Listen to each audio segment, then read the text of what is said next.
We had a cabinet meeting today, and in the cabinet meeting, there were 6 items that were taken up. The first item was regarding the changing of the nomenclature for the Department of Prisons from the name quote unquote Department of Prisons to quote Department of Prisons and Correctional Services unquote. So additionally it will be called Department of Prisons and Correctional Services. This is in line with Government of India's notification, and all the other states have started the process, and Meghalaya also has followed up on that. The second agenda in today's cabinet was regarding the amendment to the Meghalaya Fiscal Responsibility and Budget Management Act 2006. As you're aware, the fiscal deficit was allowed to be increased to 4% by the Finance Commission, and accordingly the finance departments in different states have done that. So Meghalaya also is accordingly amending the Fiscal Responsibility and Budget Management Act 2006. And of course this is in line with the notification of Government of India. So that will be, as I said, in this the fiscal deficit will be allowed from 3% to 4% now.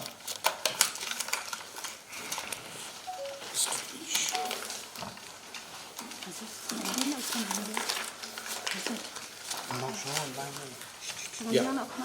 So the proposal is to amend to maintain a fiscal deficit at an annual limit of 4% of the GSDP.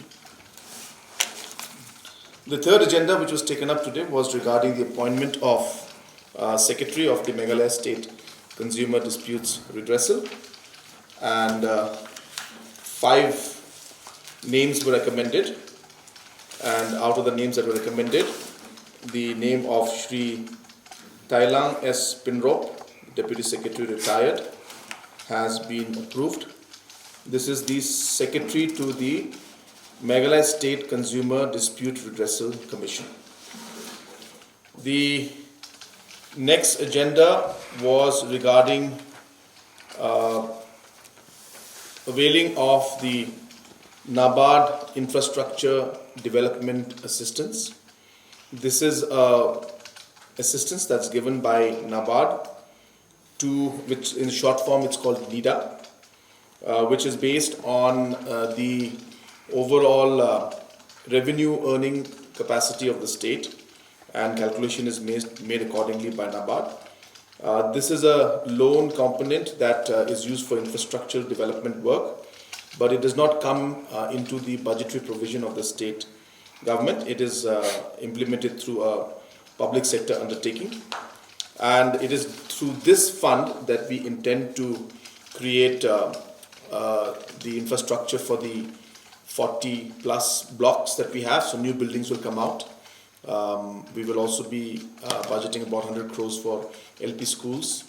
We will also be budgeting money for administrative blocks wherever it's required, administrative units like civil subdivision buildings, like DC offices, like SP offices.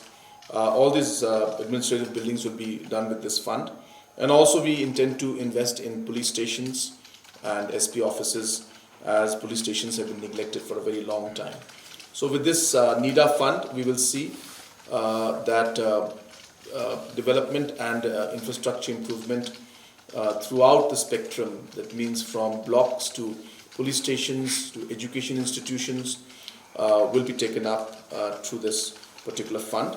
So we have put in a proposal of 1,500 crores to NABARD for this fund, and today the cabinet approved that, and now the proposals will be sent to NABARD for final approval and release of the funds to the state government. Another subject that was taken up in the cabinet was the proposal for the action plan on the revamped distribution scheme, revamped Distribution Sector Scheme, RDSS. This is a scheme that has been implemented by Government of India, Power Ministry, where revamping of the distribution systems and the distribution sector overall is going to be taken up for a period of 5 years.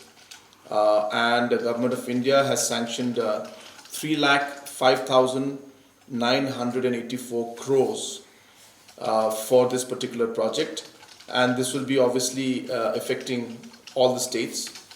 In the first phase, we as a state are also proposing to take this up, and hence the cabinet today cleared the proposals, and now this proposal will be put up to Government of India, Power Department.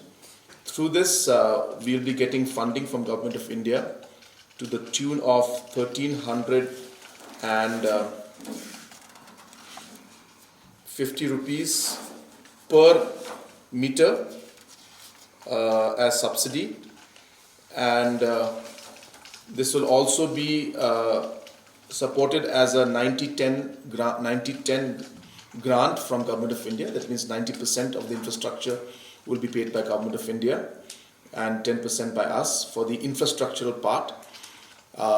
For the metering, as I was mentioning, 1,350 will be given by Government of India, and whatever is over and above that will be given to the private sector that will partner with Government of Meghalaya to implement those smart metering projects that are left in the state.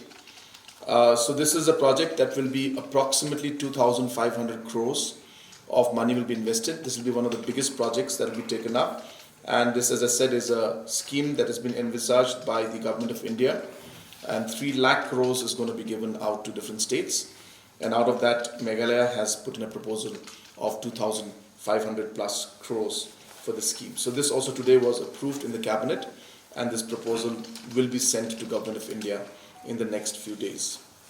The last agenda which we took up was regarding the shifting of the Wapung block. As you're aware, it has already been done, but for formality's sake, this was brought to cabinet, and cabinet approval today was taken. But we had already decided this, and I had already laid the foundation. So this was an ex post facto approval by the cabinet, and the cabinet was unanimous in the decision to shift the Clariat block to Wapung village.